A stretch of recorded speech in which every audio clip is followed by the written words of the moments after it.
And this is kind of the slow time for you. It's slower. Because it's just hot. It's just hot. Yeah, we're getting into that rinse and repeat kind of weather pattern that once it gets locked in, we kind of stay as it is, sunny, hot, humid, breezy. But the combination, especially in June, we're usually wet, April, May, into June, and we have been the last week with, you know, near record rainfall, 6 to 12 inches of rain in some locations. You factor in the heat and the humidity skyrockets, and you factor in the temperature and humidity. Look at this. This is dangerous heat, folks, especially if you're out there for several hours at a time and then back-to-back days.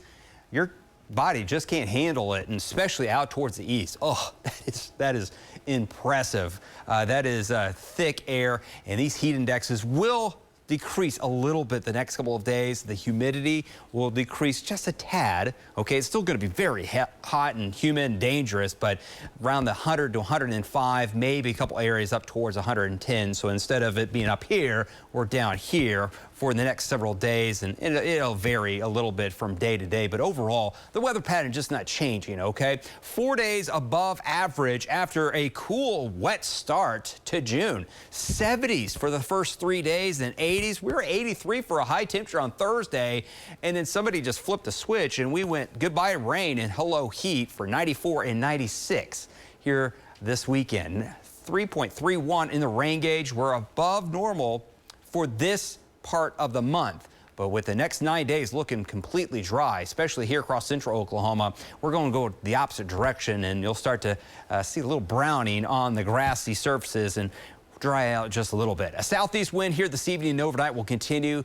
ACs will be humming, as it's not helping the electric bill, that's for sure, with this warm overnight and hot, humid afternoons, as we just can't cool down very efficiently the inside of our houses, so that AC has to run extra hard because it still feels like 100 right now. 100 right now at 10:22 in Tulsa.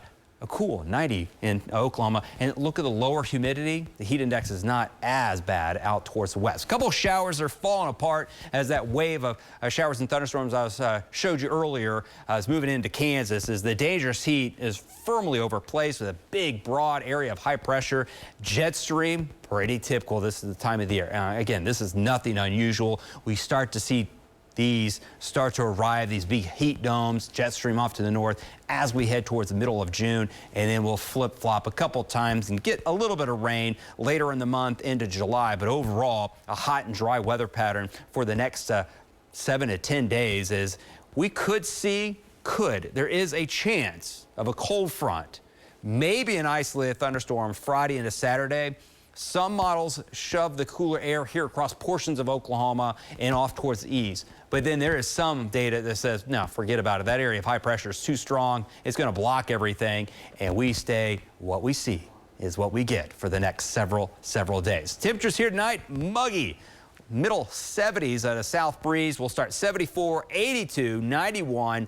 95 to 97 for afternoon highs. Mid to late afternoon, dangerous heat out there. The heat index around the lower 100s, but there will be a little bit of breeze, just like today, to help mix the air a little bit. But it's kind of like a blowtorch or a hot air dryer just blowing in your face. Not much relief out there when it's so hot and humid. 97 up the Turnpike to 102 in Hobart, 104 there in Altus, 99 in Ardmore. And again on Tuesday, much of the same, middle to upper 90s to lower 100s, a south wind. There will be another weakness that comes out of the jet stream. A couple isolated thunderstorms could hold on out of the panhandle and move into western Oklahoma. I don't think they make it here across the I-35 corridor before they fizzle out. So hot 70s, 90s for afternoon highs, mostly sunny skies, maybe a couple clouds, and then we'll watch that possibility of a cold front as we head towards Friday and Saturday. But Father's Day looks nice and toasty and sunny. The Blitz is up next.